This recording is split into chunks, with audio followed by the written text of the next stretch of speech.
Hello students, welcome back to Tuition Masters, and today we are here with Grade 9 CBSE first chapter of science, which is matter in our surroundings from chemistry. And today we are going to do a one short quick revision along with the important activities of this chapter. So, students, before starting, we want to inform you that we have started with the live classes on the channel for grade 7 to 10, and till now we have started the grade 6 and 10 batches as well. So, if you want to also join our live classes or WhatsApp group, so what you have to do is that this is our Google form, it is even present in the description box. You just have to open it, you just have to enter your name, grade, and WhatsApp number so that we can add you in your grade respective group. If you're in grade 7, enter grade 7, we'll add you in grade 7 batch. Even you should tell your friends to fill up the form so that we will have live classes on our channel, and we will also have mentee quizzes. We also have mentee quiz. You can check on our previous two videos live which we did for grade 6 and 10. So we did mentee quiz and everything. So if you also want to join, make sure you fill the form and we will add you in the group. So, students, let's start with matter in our surroundings. So, first of all, what is the meaning of this word? What is the meaning of this matter? What is exactly matter? Matter is nothing but anything which has mass and occupies space. That is called as matter. Everything around us is matter. For example, take suppose a table, it is a matter, isn't it? A table is a matter. Then how about a a book is a matter. Book has space. A book occupies space. It even has mass. We human beings are also matter. Correct. So we all these all things are nothing but matter, right? So the presence of matter can be felt by any one or more or five senses, right? So we can sense matter. Everything in this world is matter, right, except from vacuum. So matter is, in general, it has three states: solids, liquids, and gas. These are the basic physical states of matter. There are two more discovered, which is plasma and BEC, that is Bose-Einstein condensate. So that is like a other thing. But basically, there are only three, that are solid, liquid, and gases, right? So solid, liquid, gas are the major three things, right? So what are the differentiation between them? Solids, they have a fixed shape. Liquids that do not have a fixed shape, no fixed shape, right? Gases also do not have a fixed shape. Now, based on volume, solids have fixed volume, liquids also have fixed volume, but gases do not have any fixed volume. Now, solids have high melting point and boiling point. The melting boiling points are quite high in solids, whereas in liquids they have low boiling points compared to solids, and gases have the lowest melting and boiling points. Okay. Now, diffusion. Diffusion of solids is very slow in liquids. Solid into liquid, diffusion, mixing of that's quite slow. Then diffusion is faster than solids. Okay, liquids diffuse more faster, and gases have the highest diffusion power. Okay. Next, solids, they have any number of surfaces, right? They may have many number of surfaces, but liquids have only one surface, that is upper surface, upper level, and gases have no surface. Correct. Now, based on compressibility, solids have the least power to compress. Means, like compress a thing, like suppress the size, decrease the size, and that way, that is compression. Correct. Now, liquids have higher compressibility than solids, and gases have the highest power of compressibility. Now, liquid solids do not flow. Why they do not flow? Because they are rigid. They followed rigidity. Correct. They follow rigidity, whereas liquids and gases are fluids. Correct. They follow fluidity. So they follow fluidity. Now, solid have small interparticle distances but strong interparticle force. So intermolecular spaces are quite less, but The attraction force of attraction is quite high. Now, in liquids, interparticle space are larger than solids and smaller than gas, but the forces, the intermolecular forces are weaker than solid but stronger than gas. It's liquids are always in the middle, and gases, the distance are very high and the forces of attraction are very weak. So this is what the main differentiation is. Now next is solid, liquid, gas based on their molecules. You see here the molecules are very closely packed. There is no space, right? There is no space. Here there is little space.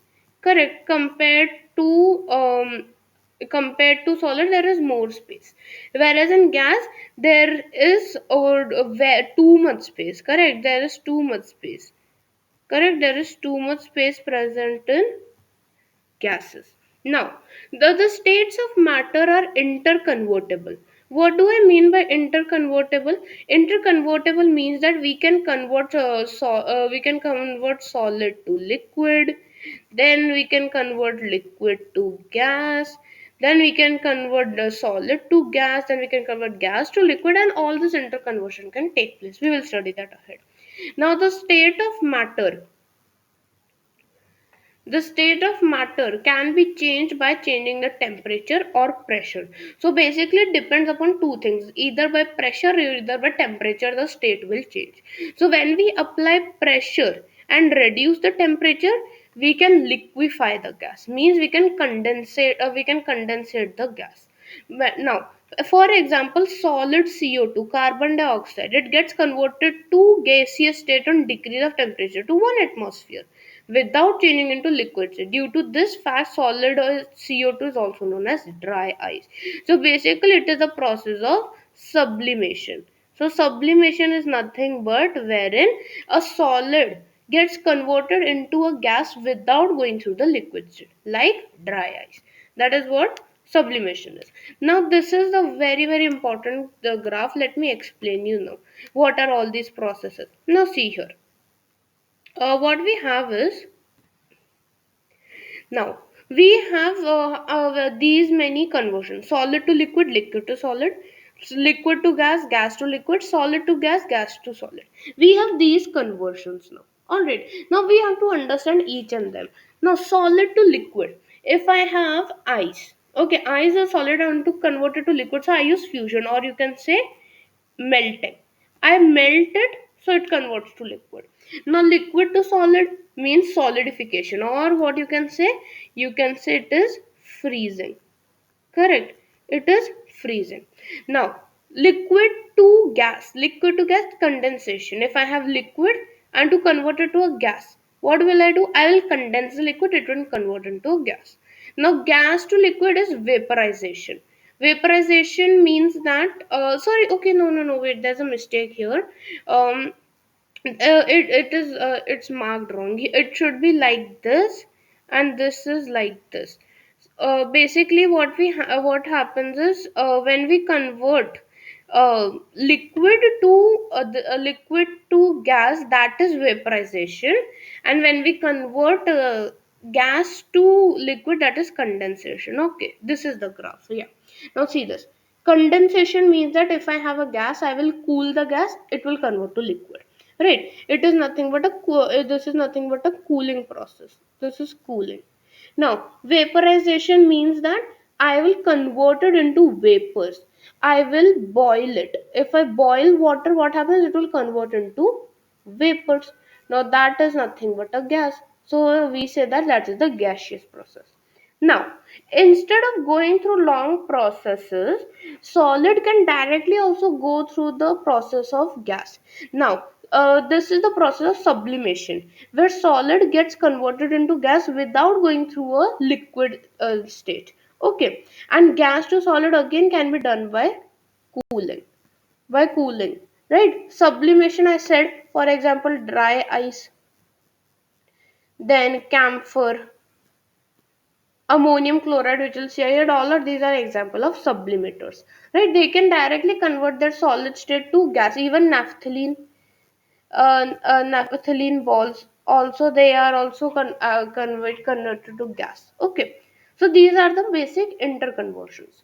Now, a fourth state is formed. Currently, it is found out that that is plasma and BEC. Now, what is plasma? Plasma, it is the fourth state of matter. Fourth state of matter. It has super energetic and super excited particles. Okay, the particles and particles have super energy and they're super excited. It means they're moving here and they're very very fast.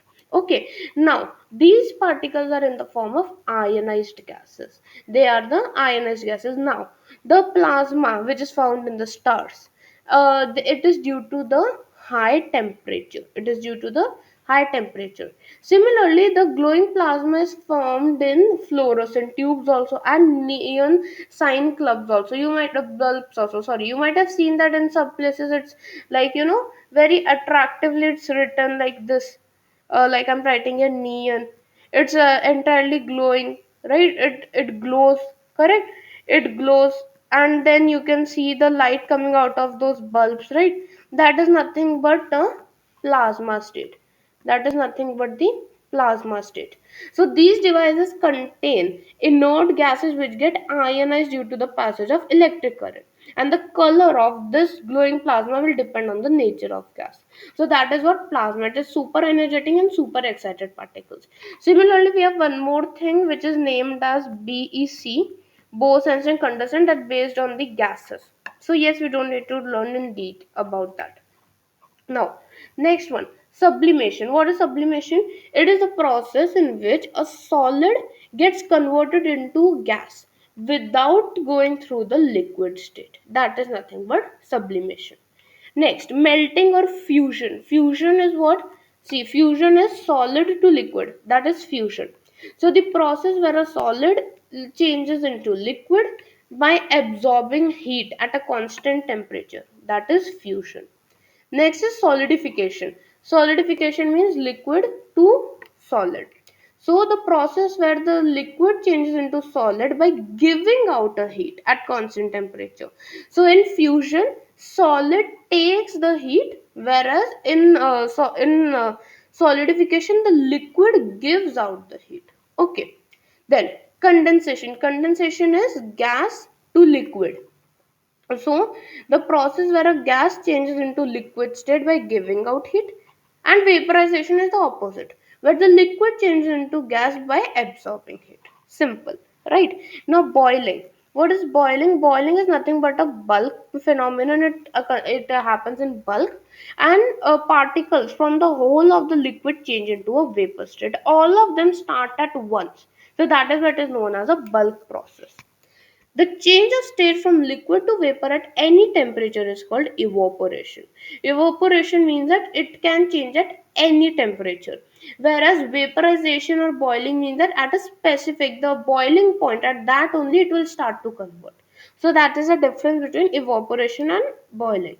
So evaporation is a surface phenomenon. It's not bulk, it is surface. So particles from the surface, they get enough energy to overcome the forces of attraction. So from liquid they convert into vapor state. That is nothing but the evaporation process. Now, listen to me carefully. What is the rate of change of evaporation? It depends on few things. For example, atmosphere, temperature, humidity, and wind speed. Even surface area. We are going to look at them. So this is what the rate of evaporation depends on. Evaporation causes cooling. You might have seen that in summer. In summers, you may sprinkle water. Your parents or grandparents may sprinkle water on the roof. Why? So that the house cools down. Evaporation causes cooling. Now, evaporation can take place at all temperature below the boiling point. If it is at the boiling point, it becomes vaporization. It becomes vaporization if it is at the boiling point. Okay. Now, we have some terms known as latent heat of vaporization. Latent heat of vaporization means the heat required to change 1 kg of liquid to gas at atmospheric pressure at its boiling point. So, if I want to convert 1 kg of liquid into a gas at 1 atmospheric pressure at the boiling point, that is known as latent heat of vaporization. Okay. Now see, let's understand what are the things which affect the rate of evaporation. Now see here. Here this have a high temperature. This has a low temperature. So evaporation is greater in this box. So what can we say here? We can say that evaporation is directly proportional to temperature. If temperature increases, evaporation also increases. Correct. Now, next one here. The wind speed. We are talking about the wind. Okay, the wind speed here. Now see. Here the wind speed is less. Here it is more. So if the wind speed is more, so the rate of drying is also more. So we can again say that evaporation is directly proportional to the wind speed also. If wind speed is increasing, if there is more wind speed, evaporation will also increase. Next one is surface area. You might have seen if you have such cloth racks or ropes on which you put the cloth, we always spread it and put. Why? Because if the surface area is high, then there will be more evaporation, right? There will be more evaporation, whereas low surface area there will be less evaporation. So if surface area is more, evaporation is more. So what we can say, evaporation is proportional, directly proportional to surface area also. Now, rate of drying. Now here we are talking about humidity. We are talking about humidity here. So humidity is more in this, so clothes are drying faster. So evaporation, what happens here, it fastens. So if humidity is more, so the evaporation also is more. It is again directly proportional. Okay, so now, latent heat of fusion. We learned what is latent heat of vaporization. Now, let's understand what is latent heat of fusion. So, basically, the amount of heat energy we need to change 1 kg of solid into liquid at melting point, that is latent heat of fusion. Now, as I said, latent heat of fusion means that solid converted to liquid, that is latent heat of fusion. Vaporization, latent heat evaporation or vaporization was from liquid to gas. Okay. So, what is the difference between evaporation and boiling? As I said, evaporation is a slow process because it is surface phenomenon. So, it is low. And boiling, it is rapid because it is a bulk process. It's a bulk phenomenon. Now, evaporation, it can take place at the surface mass of the liquid. It can take place at the surface, whereas boiling will take out throughout the mass, means it will take in whole bulk. Now, evaporation can occur at any temperature, but boiling needs to be at the boiling point itself. Now, in evaporation, substance cool. Okay, substances become cool, whereas boiling, it will remain hot. Last one, it is heat is absorbed from surrounding due to this. It causes effect. So the heat which is around, evaporation absorbs it. Evaporation absorbs this, making the environment cool. Now, heat is required from an external source such as a burner, your gas, a Bunsen burner for boiling to take place. It doesn't cause cooling. So here you got a 5 marker question. This is a 5 mark question you got. So in your exam they can ask you differentiate between evaporation and boiling. These are the 5 answers you will write in your exam. Now, next is SI unit of temperature. SI unit of temperature is Kelvin. Okay, it is Kelvin. Now, we need to understand how do we convert from Celsius to Kelvin and Kelvin to Celsius. So, 0 degrees Celsius is 273. Or you can, for easy, we just take it as 273 Kelvin equals to 0 degrees Celsius. Okay, so what happens is if I have a Celsius, okay, so if from Celsius, if I add 273, I will get Kelvin. And from Kelvin, if I subtract 273, I will get Celsius. Okay, so that is what it is. To change the temperature of Kelvin scale to Celsius scale, we have to subtract 273. From Kelvin to Celsius, we have to subtract. And from Kelvin to Celsius, we have to add 273. Okay, now What is the boiling point or vaporization point? It is a fixed temperature when the liquid starts to go in a gaseous state, liquid to gas at that temperature. Melting point is when a solid changes into a liquid state.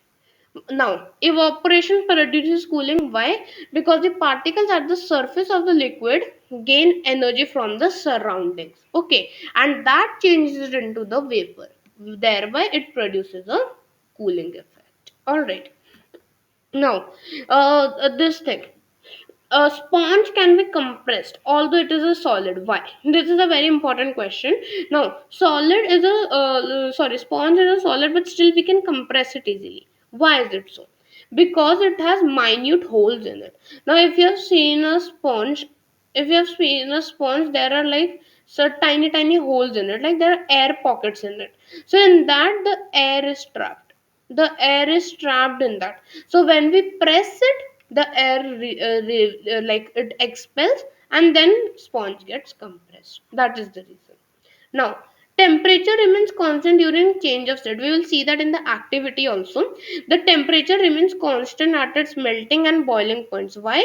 Because the heat supplied is continuously used in the changing the state of substance by overcoming the force of attraction. Okay, so if you want to convert solid to liquid, so what will happen? We need to break the force of attraction, so the latent heat comes. The latent heat is there, so that's why the temperature is constant. Now, effect of change of pressure on physical state of a substance. So basically, when the pressure, if pressure is increased, the particles will come closer and attraction will also increase. But when we have when high pressure is applied to a gas, temperature is reduced. So what will happen? The particles of gas will come closer and it will convert to a liquid known as liquefaction. Now these are some important quantities you should remember. Temperature, the unit is Kelvin. Length, unit is meter. Mass, kilogram. Weight, Newton. Volume, cubic meter. uh, Density, kilogram per cube, kg meter per cube, and pressure is pascal. So these are the symbols also present here. Okay, now let's move towards the important activities of 1.12 and 1.13. These are the important activities which may come in the exam. First one is this. Take about 150 gram of ice in a beaker and suspend a laboratory thermometer so that its bulb is in contact with the ice. So what we have to do, we have to make such a structure where the Bunsen burner is on, the ice is there. Okay, but then what happens? The ice turns into water, but the temperature is constant. Temperature is constant. So why does this happen? See here.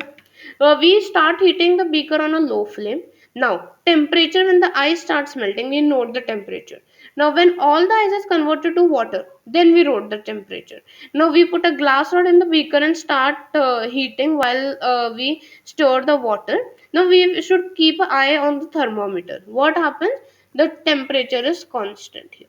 Temperature remains constant. Now, what happens is we are converting the solid to liquid, right? We are converting solid to liquid. So what's happening? There is latent heat of fusion. There is latent heat of fusion involved. So that heat is hidden. The heat is hidden heat, correct? So that's why what happens? The temperature have nothing but it is constant. Okay, it is constant. And when the the ice is completely turned into water, that time the temperature starts to rise again. Okay, this was the activity 1.12. Now 1.13. 1.13 is nothing but the sublimation process of ammonium chloride. Very important. Now what happening here is we have few things. This is my ammonium chloride. I filled it. Okay.